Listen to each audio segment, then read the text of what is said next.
the accepted day for the yahrzeit of Rachel Imenu is today, and Good news. incidentally, by coincidence, it works out that Binyamin's birthday was the same day, right? Because so David sent me yesterday, very interesting, from a Rashi, from Rashi, and who else did he send me? He said Rashi and one other source that says that it was in the summer. The earth was dry. Oid kivras eretz lava efrasa. Rashi teaches it means that the land had holes in it from dryness. So it couldn't have been now, which is like the winter season, it's the wet season. So there are those who learn that the yahrzeit was in the summer, but they don't pinpoint the day. So what's the source for the day of the yahrzeit being the 11th day of Cheshvan? I didn't I saw it brought down that it is, but I don't know what the Cheshvan is, how they know that. Unless they haven't figured out the Yom's birthday. I don't know. There's even a question whether the Kever Rachel is actually her Kever. Really? Yes. There's a lot of money invested in that caver. Yes. It would be a shame if she wasn't there. Because Ramah, there's another place called Ramah as well. And that's where Shmuel Hanavi is lived and is buried, actually. It's called, and there's a oil there. It's called Nabi Samuel. It's on one of the hilltops around Yerushalayim. Yeah, I've seen it. You can actually go there. Yeah, and that place is called Ramah. So that's north of Yerushalayim. Yes. Versus south of Yerushalayim. But wasn't Yaakov headed north? Where he lived? No. Yaakov was headed south to Hebron, or either Hebron or Beersheba. He's on his way south. So that's so there are people who say that the Kever Rachel is by Nabi Samuel. Around that area, that's where it should be. Wow. But so actually, why are you saying that that's a radical shita? Oh, the Ramban speaks about it? Oh, the Ramban speaks about where Kever Rachel is. Okay, Valtic. Anyway, I'm sure Mama Rachel will be poilos for us. We daven on today, even if it's not a yahrzeit, will probably be poil for us anyway. Just another coincidence that Mrs. Bergman's yahrzeit is today also. That's so Moshe Bergman has yahrzeit for his mother, and her name was Rachel. And really? It's also, yeah. Wow. So it's his Mama Rachel, his own Mama Rachel. Yeah. Okay, gewaltig. Okay, so we're up to the second line at the top of Daf Pei Beis Amud Aleph. Gufa. Amr Rabbi Shulman Levi. Kol makom she'amar Rabbi Yehuda Mosai uvameh. Like Bameh Dvar Mamurim, the Mishnah Seinu, anytime Rabbi Yehuda says one of those qualifications, in a Mishnah, Eina Ela Lefarish Divrei Chachamim. He's not arguing on the words of the Chachamim, he's merely explaining and qualifying the words of the Chachamim. Rabbi Yechon Amar, Amosai Lefarish. When he says the word Amosai, that would mean that Rabbi Yehuda is not arguing, he's just explaining. But when he says Bameh Dvar Mamurim, that's an indication that Lachloik, that he's arguing on the Tanakh, like in our Mishnah. So now the Gemara asks, the Amosai Lefarishu, everybody seems to agree, Sari B'Yochanan and Sari B'Shulman Levi seems to agree that when he uses the word Amosai, he's merely explaining the words of a Tanakh. How could that be? But nan, the Elohei Napsulin, the following list of people are Pasula Edus, a Masachat B'Kuvia, a gambler, Umalva B'Ribus, and someone who lends for Ribus, Umafrich Yoinim, and someone who flies Yoinim. And there's a shayla if that means they bet on these pigeon races, or if it means, and that's how Rashi learns, or if it means they would train their Yoinim to go and steal things from other nests. And V'soicher Shvius, people who do business with pairs of streets that you're not allowed to do. It says la'achla v'loy. So all of these people are posulators. Amar Rabbi Yehuda, and Rabbi Yehuda commented on this Tanakama. Amosai. When do you say this? So this is exactly the Amosai that Rabbi Yochanan and Rabbi Shua ben Levi are talking about. Amosai, when do you say that posulators bisman she'ein le'umnos elahi? If that's the only income that this person has, that's all he lives off, that's when he's posulators. If he gambles on the side, but he has a regular full-time job, usually to support the gambling habit, you need like 4 full-time jobs. But if you gamble on the side, it's not your main parnasa, then I raise a kosher that would not make you posulators. Rashi gives us some interesting background as to why. So we always assume that the reason why gambling makes you posulators is because you're a ganad, because a smach l'kanya, people who are making the bet, that lose the bet, never consider that they might actually lose the bet. They only made it al das that they're going to win the bet. And therefore, when you're taking the money from them, it's not with a proper acceptance, and therefore it's a gneva. So Zot Rashi, because someone who makes this bet assuming that he's going to win, who on that asmachta he makes a tnai that if I lose, I have to pay you. Kanya, it's a good kinyan. The lav gazlanim ninu, and these people that bet are not genovim.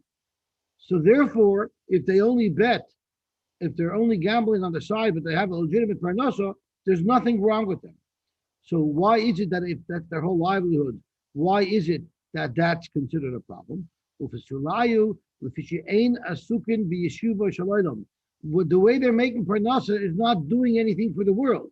The kivan the ein makirin ubekiyin b'torach the tsar b'nei adam, since they're people who make their money with an easy come easy go type of situation, and they don't interact with people and see the struggles that people have. People whose money comes easy, I guess, and don't realize the tsar and the difficulty of earning a living, they are not going to have rachmanis on their friends from being mafsed at the moment. So we don't know for sure. We don't know for sure that they've done something wrong, but we're assuming someone like this will not respect other people's money. It's very interesting. Kivan the ein makirin uvekiyin b'toyach the tsar b'nei adam. So you have to understand what this means, because if someone, let's say, is a stock trader for a living, right? So he's not actually doing something that's helping the world. You know, any type of goods or service that you deal with, you're helping people, right? What? Yeah, so you're helping people. Whatever you do, you're helping people. Whether you're in real estate, you're helping people find a place to live. Whether you're a plumber, you're helping people do plumbing. Whatever you do, you're helping other people. But someone who's I guess just trading is not help. Even if you have an online business, you're also providing goods to someone. But if you're just gambling online, you're almost not providing anything. So someone who doesn't provide anything for anybody is ein chas al chavrev. It's a chiddush. Because of this, he stopped trading money because why? His Rav told him that's gambling? Really? Wow. Now, they're not gambling al tasmachta lekanya, because you're not, when you make money, no one's losing money. So it must be because it is rational. Not because I'm making, not directly making. He would lose the money anyway. So I'm not betting against somebody, I'm betting against myself. It's a slot machine without a casino. But maybe it's this far. If that's his living, you shouldn't make a living in such a way where you're not providing any service to anybody. I don't see the problem because you're capitalizing a business. It's not. When you're buying a stock, you're capitalizing a business. That's right. So you're doing that too. Okay, so that's stocks. So you become a shittif. You become a shittif in that business. And you're right. So trading shouldn't be the problem. The problem should only be a problem merely gambling. If someone's a gambler, that's how he makes his living, that will be a problem. So we have to understand this Rav who said someone shouldn't trade. There's gambling. He's right. When you're buying stocks, you're actually capitalizing a business. And the trader is facilitating that. Yeah. That's all he's doing. Yeah, and so Baruch Hashem. So if you don't ask the wrong world, we will be allowed to trade. Okay. So the Hela Gemara Viter. I just thought it was a very interesting Rashi. It jumped out at me. Okay. So I was trying to get a better understanding of Rashi. But that's good. Trading is also trade when you're buying and selling stocks, you're actually capitalizing businesses. What?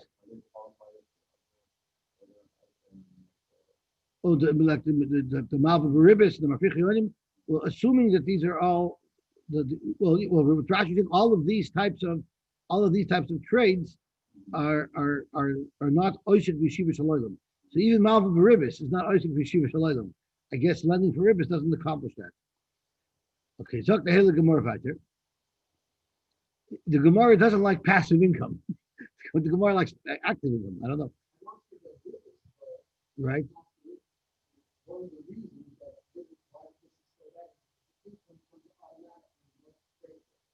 Really? Oh, she said a good word. One of the reasons why ribis, interest, is so bad in the eyes for Eden, the eyes of Eden, is because it drops your emunah, because it's income that's coming steady. It's a steady fixed income, and therefore you're not going to dive into the bonus one unless real estate's crashing and you don't know if they're going to default. Then should I know what happens?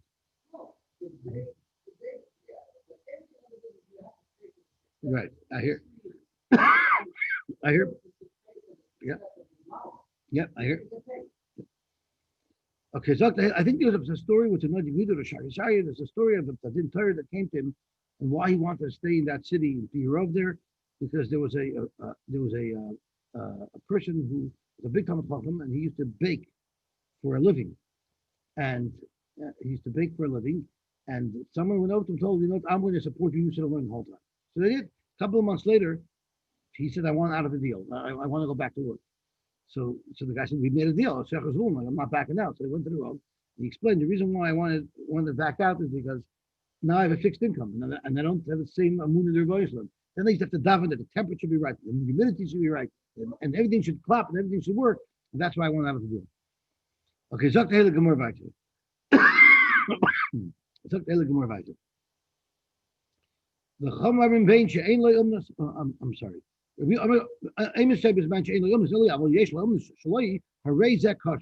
it would be kosher. The Tanya Labarvaisa, the Chamamayim, Vein She'ein Lo Umnas, Elahi, Vein She'esh Lo Umnas, Shaloi, Haray's apostle. So you see clearly that it is a machlokes. Rabbi Yehuda used the word Amosai, where Sai Rabbi Yeshua and Sai Rabbi Yechon agree it's merely a clarification of what the Tanakama said. Yet, right over here you have a brisa that says it's a machlokes.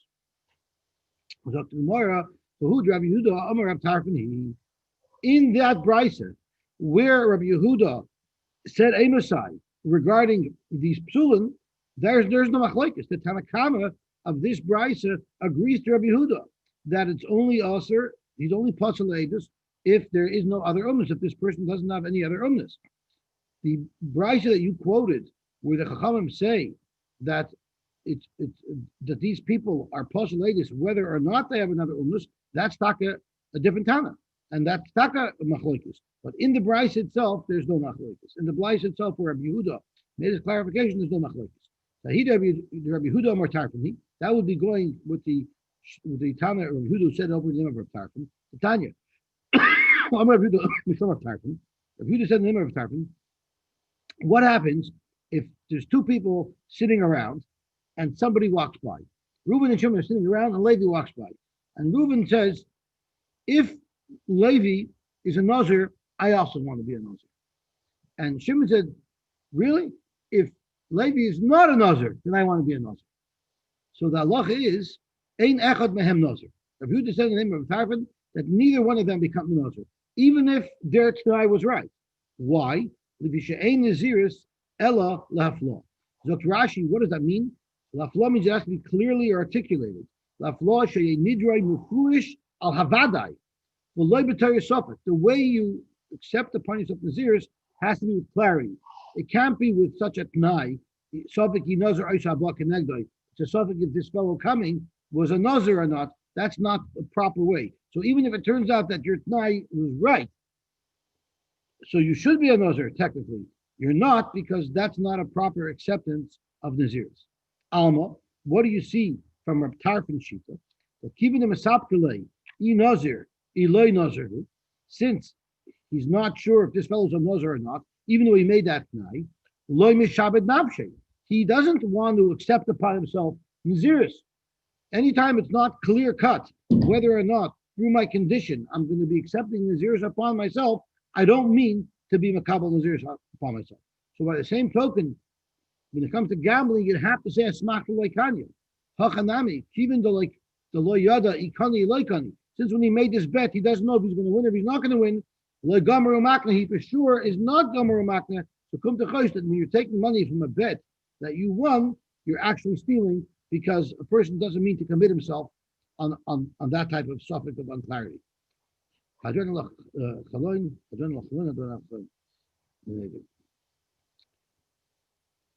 have a friend that he became a stockbroker. This was back years ago.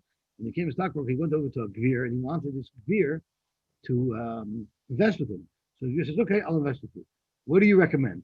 So I recommend this stock. I think you should buy 1,000 shares of this stock. So the Gvir says, "Okay, short it for me." And of course, he happened to be right. And the Gvir lost a lot of money because he shorted it. But after a couple of times, the Gvir said, "Okay, you know what? I'll just buy what you tell me to." Short means you're betting that it's going to go down. So if I have a stock that's if there's a stock that's $10, I think it's going to go down to $5. What I can do is I can sell short, meaning I can sell shares that I don't have. So I can borrow shares from you, right? Sell them for $10, right? So let's say I sell 10 shares for $10. I have $100 in my pocket. I have to buy the stocks back to give them to him. So I wait till they drop, and when the shares go down to $5, I buy those stocks that I give it back to him. So I benefited from the fact that it went down. That could be usher, by the way. That could be usher? Because you're uncapitalizing a business. You're selling a stock that you don't even have. No, the heter was for capitalizing a business. So that's now you're doing stock, not shorting a stock. That's right. Shorting a stock decapitalizes. Besides directly what it's doing, it's also an indirect thing, because when people short stocks, mentally it makes people be afraid. If you hear people are shorting stocks, you're going to say, "Oh, I better get rid of it." Okay. So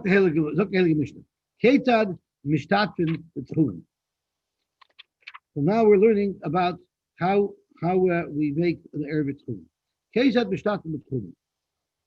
So the halach is it's a chavis. So we're talking about not somebody who's now making an Erev Tchum for himself, someone who's making an Erev Tchum for multiple people. For instance, the Mishnah is going to give us a case momentarily. Let's say you know a big Rav is coming from the east of the city, and you know there's going to be many people in the city that are going to want to go see this Rav. We want to hear this Rav speak. So you'll make a Erev Tchumen on behalf of the whole city, so that everyone can go and hear the Rav speak. So Kezat Mishtatim Tchumen, how do you make a public Erev Tchumen? Maniach HaShachavis, you place this barrel, I guess you place it at the place where you want to be Kodesh V'omer, you say, this should work for my entire city. And getting more specific, let's say there was a base of Abel that people wanted to go to Mata Shabbos, and it's out of the Tchum. So I'm making this Erev Tchumen so that people can get there on Shabbos.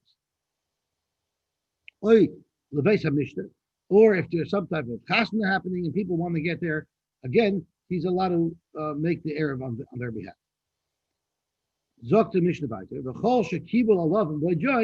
Any one of the people in the city who wanted to join in this Erev and accepted the boyjoim that that's where I want to be Kodesh Visa, I want to benefit from this person's Erev, mutter, they're allowed to take advantage of this Erev, and they'll be allowed to travel in that direction based on the mokim that they were Kodesh Visa. But the Gemara is going to bring that up. That's an excellent point. There are mitzvahs, exactly. But if the person that wanted to take advantage of this Erev only decided after Shabbos arrived that that's where he wants to be Kodesh Visa, also. Why? You cannot make an Erev Tchumen on Shabbos. You have to make it before Shabbos. And we're going to soon see the chiddush of that, because it's obvious that you cannot make an Erev Tchumen when Shabbos arrives. Omer Rabbi Yosef, exactly what Chaim said. Ein ma'arvin elul advar mitzvah. You could only make an erev if the reason why you want to travel in that direction is to do a mitzvah. My kamashma. Why do I need Rabbi Yosef to tell me that? Tanina, we already learned the Brisa. In our Mishnah, actually, we learned in our Mishnah. Our Mishnah specified the reasoning why I'm making this erev. It's to go do a mitzvah. So why do I need Rabbi Yosef to tell me that you could only make an erev of chumen for a mitzvah? It seems to be obvious in our Mishnah that you can only make an erev chumen for a mitzvah. So you might say that really you can make an erev chumen for any reason, but typically the reason why people made erev chumen were for either a base ovel or a base mishnah. That the Mishnah is dafka. The Mishnah is giving those two examples, like Chaim Tzvi noted, to specifically express that you could only make an erev chumen if, in fact, the reason why you want to travel is to accomplish a mitzvah. It says anybody who is mekabel upon himself, that I want to be kodesh shvis in that place, the erev works for it. Shmas mina, you learn from here that ain't brera, because the yesh brera, if you hold a brera, tigli milsel mafreya, the b'oyjoim have a nichalei. Even if somebody on Shabbos decides that he wants to go into that direction, why don't we say tigli milsel mafreya that he wanted to join in that erev even before Shabbos? So you should have a raya from our Mishnah that ain't brera. Zok Gemara no. Amar Vashi haydiuhu v'loy haydiu katani. The Mishnah is not talking about him actually being the kabbalah upon himself in Bajayim. What the Mishnah means when it says v'chol shekibel alav in Bajayim, it means anyone who it would have been possible for him to be makabel this erev in Bajayim. What makes it possible to be able to be makabel an erev in Bajayim if you knew about it? So all it means is if you knew about the erev miboyjoyim, even though you didn't decide to use the erev miboyjoyim, you just knew that it was there, and then Friday night you decided, yeah, yes, I do want to go to that base level. Yes, I do want to go to that base of Mishnah. There we would say brera, and we would say since he knew about it miboyjoyim, we will say if he decided at night that he wants to go to Tigloy Muslim Afreya, that even miboyjoyim, his das was really to want to go there. However, if he never knew about it miboyjoyim, even if you hold of yesh brera, it still wouldn't be a good erev. Because how could you say that the fact that at night I wanted to go to the base of Mishnah shows that in the morning I wanted to join the Erev? In the morning I didn't even know that there was an Erev there. So therefore, if you learn the Mishnah as meaning then it'll all make sense. You hold of Yesh prayer, and you can only even rely on prayer if in fact the person knew about this Erev before Shabbos. Amar Abasi, Kavim ben Sheish, a 6-year-old child, Yoytze be'Eruvin. If his mother makes an Erev to go in a certain direction on Shabbos, he's allowed to go with his mother. He's allowed to go with his mother.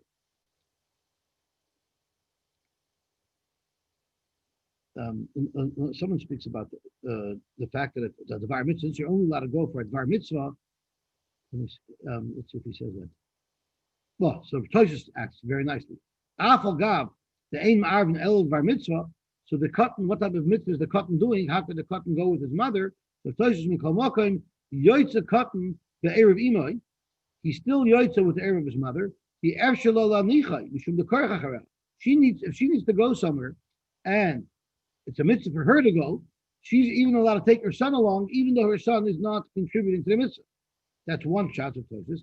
Inami bekatan nami ika mitzvah lachanchoi. There's a mitzvah of chinuch, and therefore the Erev of the mother will work for the child, so that the child can also do the mitzvah because of him. Right. That's why it works. That's why it would work. But the question is, you also need a concept of the bar mitzvah. So you're saying it's like he's doing the mitzvah, but the mitzvah is not. I'm sorry? Who said that the mother would rather him stay home with the babysitter?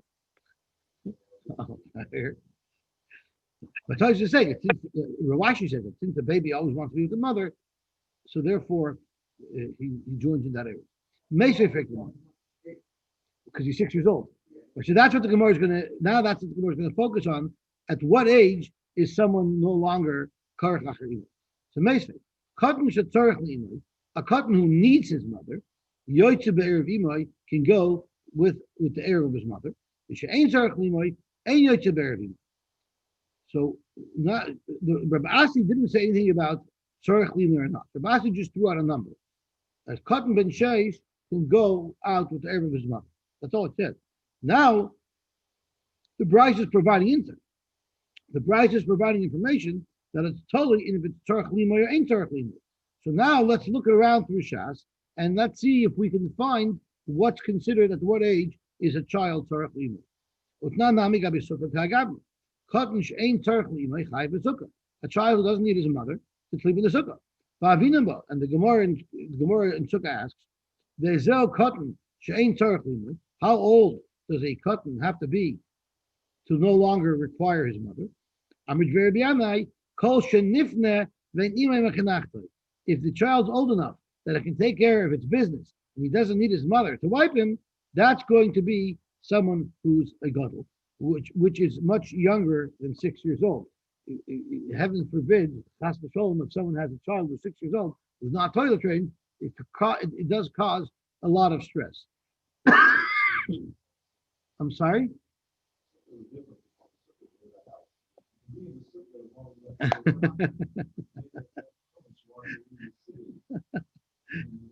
I hear.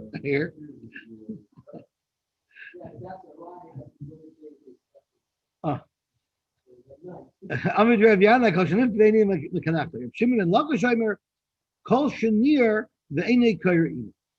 Any child who, if they wake up in the middle of the night, they don't call their mother, that's also at the age of a child that's no longer requiring the mother. Correct the Gemara, before we extract the information that we need from it, the Gemara stops. From Shimon Allah said, any child that wakes up and doesn't call his mother. So Gemara, Ima Solka Daitach, Gedoylam Mami Karu. What are you talking about?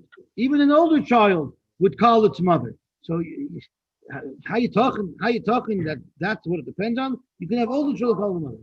I'm sorry? Even the father calls the mother. That's right. Everybody calls the mother. My wife always says, my husband has 8 children. I have 9. Because he's on the list, right? Ella, what it means is a child who doesn't continue to cry, mommy, mommy, mommy, till she comes, that's a child that's older. So a lot of children, when they wake up, might call their mother. But a child who's going to scream, mommy, mommy, until she actually comes, that's a child who's younger, and that's a child who's considered tzarech leimay.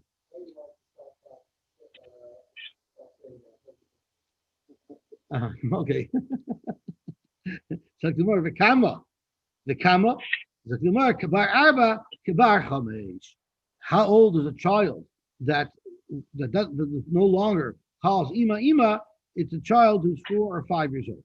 So now we have a problem because Rabbi Asi said that a katan, even if he's 6 years old, can go out there imoy, which would indicate that a katan who's 6 years old is historically imoy. Yet here we see that a katan that's kavar arba, kavar chamesh is already considered eino tzarech leimay.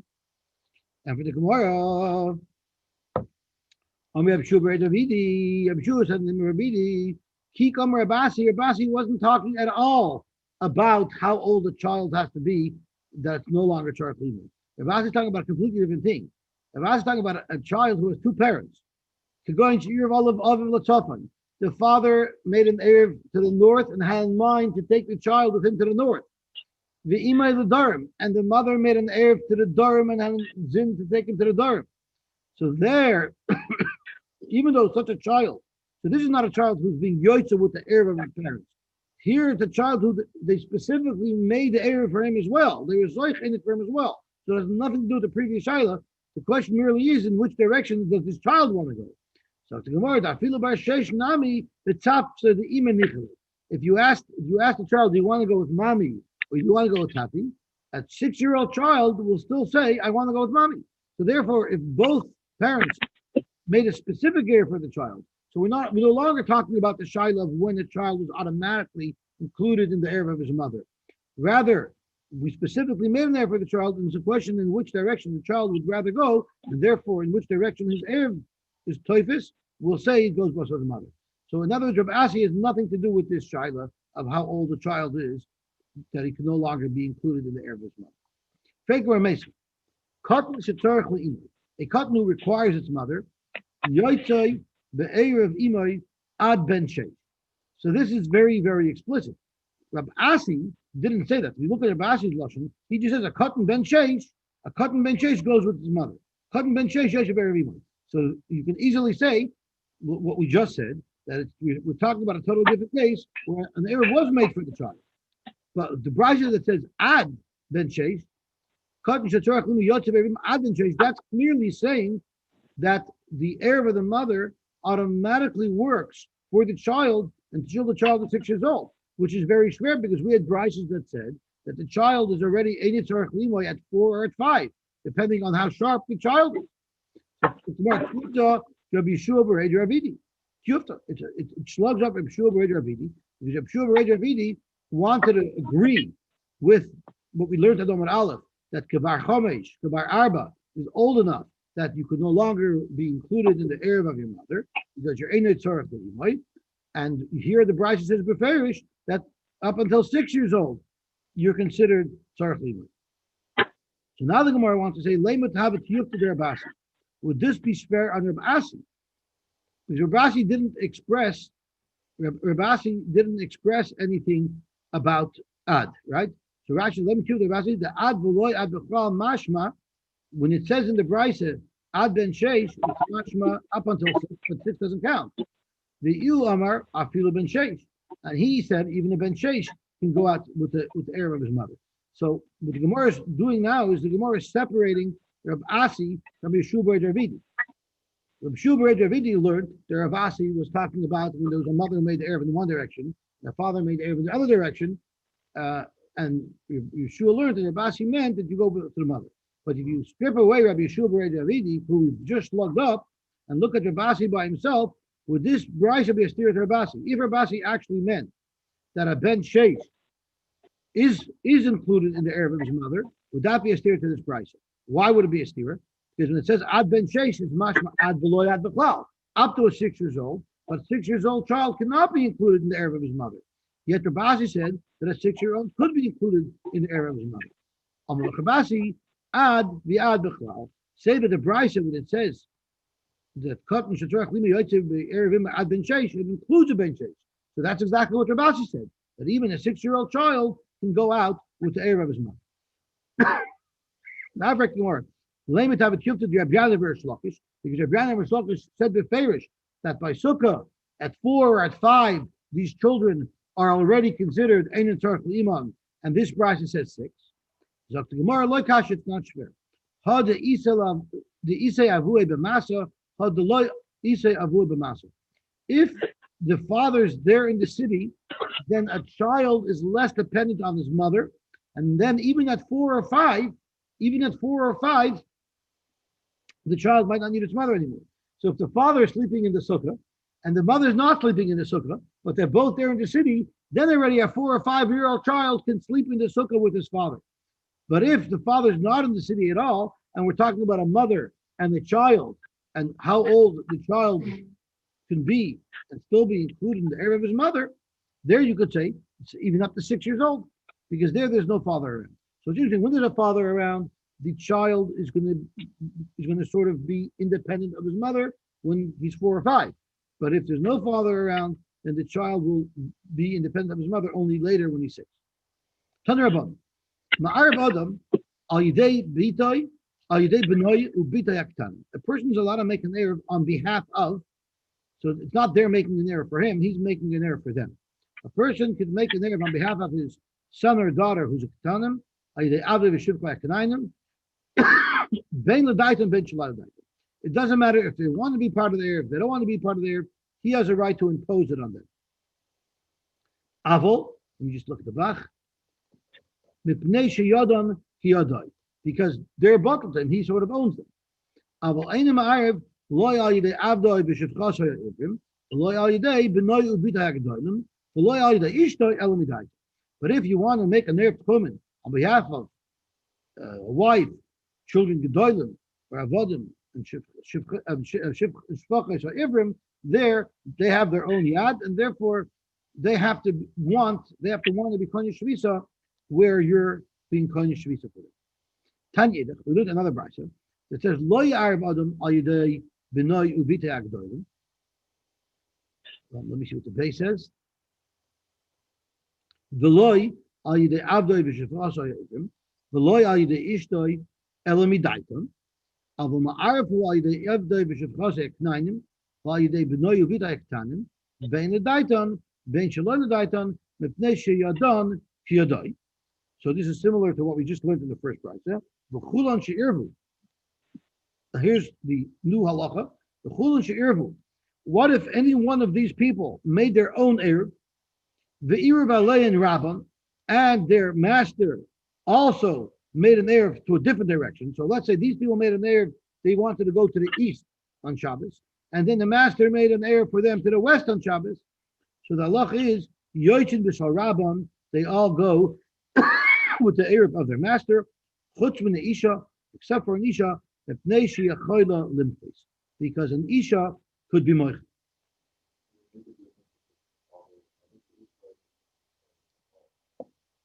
I'm not understanding what you're referring to. Yeah, well, we're talking about a different question. What if the father made an eruv for his children? Well, we're trying to bring a right. We're not trying to bring a right to anything yet. Now, what the Gemara is focusing on is the Brayso says that if the Rav made an eruv in one direction and the Eved made in the other direction, in all cases, when they're talking about Ketanim, and when we're talking about Gedolim, and so let's look at the following list. The list that we're referring to is Abu Ma'arvu. It says lo yarv al yedei b'noi ubitei agdolim al yedei avdei shmasa v'irvim lo yedei ishtoi elamidaiton. So on that it says that if you made an eruv in one direction and the Rav made an eruv in the other direction, yochim b'shal rabban, the Rav's eruv stands. Chutz min isha, the only one who's excluded from this rule, who's independent, and her eruv stands against her husband's eruv, is mipnei she'yachol limchois, because she could protest. Isha might know what's the difference between the Isha and the Eved Ivri and the Benoyu Vita Yagdolim. Memela, the children who he could make an heir for them, even Shalom Midaiton. The Avadim, he can make an heir for them, even Shalom Midaiton. Of course, his heir stands. But the children that are Gedolim and the Avadim that are Ivrim, why are they any different than a lady, than a wife, where if they made an independent heir, they follow their own heir and they don't follow the heir in a different direction that the Adon made for it. So Zok the Gemara, Isha might, why should an Isha be any different? Maraba, Isha v'chal damila. It doesn't mean only an Isha could be moich. It means anyone in that category. So in fact, anyone who the Adon could not make an heir, Shalai l'daiton, if he makes an heir for them in one direction, and they make an heir in the other direction, they follow their own heir. He can't impose his heir on them. Amar Mar. So now let's analyze this price. Chutz min Isha. An Isha, he cannot make an eruv in one direction if she wants the other direction.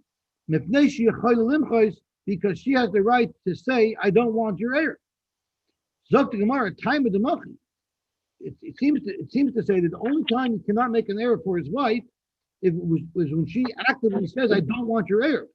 Hostama, if she didn't say anything and her husband made an eruv for her and she didn't protest, nafka b'debaila. She would be able to go out with the eruv of her husband.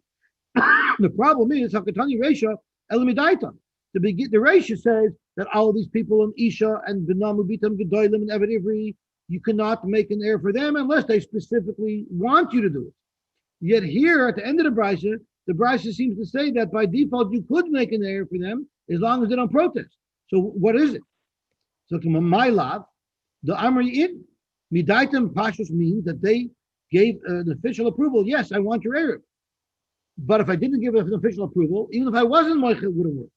So why is the Sefer the Brayso saying that the heir will work for your wife unless she's moich? So tomorrow, loy, my elamidaitam is the shtikur. When the Brayso says that you could only make an heir for your wife, ladaitam, or for your children gedolim ladaitam, or for never ladaitai, that means not that he specifically said yes, I want the heir, You made the Erev and they didn't say anything. That's good enough for them to be Yosy with the Erev that you made for them. The only time if you make an Erev for your wife, it's not a good Erev if she says, I don't want. If she doesn't say anything, then we assume that she does want and it's a good Erev. I'm sorry? I guess so, yeah. So she automatically accepts the Erev you make for her unless she protests. In fact, Gemara, Havachulon she'irvu v'ir b'alein rabban yoichin b'shal rabban. In all these cases, you don't see a protest. The case where he made an Erev for them, they made their own Erev. They never protested that they don't want his Erev. They happened to casually made an Erev going to the east. He made an Erev going to the west. There's no protest there. There's no protest there. The Stamu, that's a case of Stama, Pashas, because they're not specifically objecting to his Erev. They're not saying no. The Katani chutz minei isha, nafki. Yet it says, even though she didn't object, she still is not going to be subject to her husband's Erev. She has her own Erev. Amurava, what are you talking about? She didn't object. If she made an Erev to the west and you made to the east, there's no stronger way of her expressing that she's rejecting your Erev to the east than by making an Erev to the west. So sure, if she told you, I don't want your Erev to the east, and she didn't make any other Erev, avada, that's mabatal the Erev that you made. But if she made an Erev in the other direction, that's even a stronger proclamation that I don't want your Erev. So at the end of the day, halacha l'maisa is that if a man makes an Erev for his wife, or for his children that are gedolim, or for his avodim, there's no protest, the Erev will work. We assume they want it. Unless there's an indication that they don't want it, either by saying I don't want it, or by making an Erev in a different direction.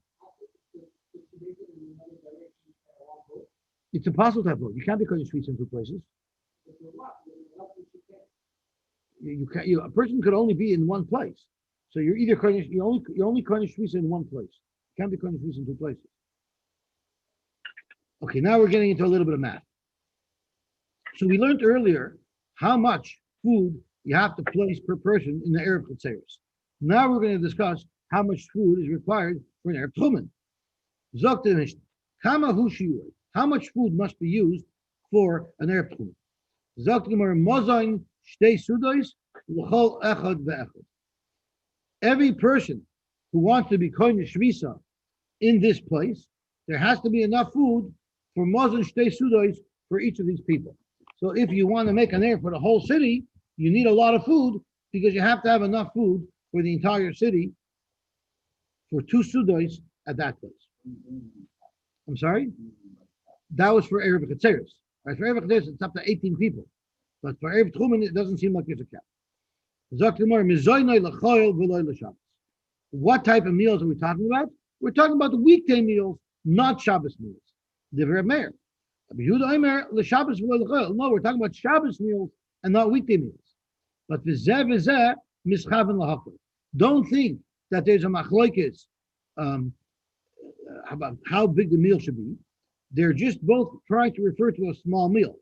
And Rashi tells us that Reb Meir said a weekday meal is typically smaller than a Shabbos meal. But Rabbi Yehuda holds that since normally during the weekday you only have 2 meals in the day, and on Shabbos you have 3 meals, so since there's 3 meals, you'll eat a little bit less. So therefore, the Shabbos meal would be less. Because you hold like Reb Meir. Reb Meir holds, even though we eat 3 meals, on Shabbos you eat more, and the lashon of Rashi is there's a lashon of Rashi is mishum b'Shabbos ochel inish tvei mishum the basim tavshile. The child smells good, so on Shabbos we automatically eat more. That was Reb Meir shita, and that's why he holds that you make the assessment for weekly meal. But Yehuda holds on Shabbos people eat less. Okay, v'zeh is chaven lahakim. Rabbi Yochanan ben Breka says, "Mikikar bepunjin midal soin b'seh." You have to have, what is Muslim based sudos? It's the amount of kikar, the amount of bread you can buy for a punjin. When 4 soin of soilas cost a selah. So in order to understand how much this is, and we do need to understand exactly how much this is, because the Gemara is going to drill down into the nitty gritty of this. So let's see Rashi, who gives us a very, very good cheshbon. So it says, Kikar lekuach min anachbim, the punjin. Mozon beisudois is one loaf of bread that you would buy, and how much would you pay for it? You would pay for a punjin. Now, the question is, that doesn't really tell us about size unless we have another bit of information. That is Kishinim Karim Arba Son Bisel. That's when you could buy 4 son of flour for a seller. When that's the price, then the amount of soilus that you need, the size of the loaf that you need, has to be a loaf that you would buy with a punjin. So Rashi says as follows.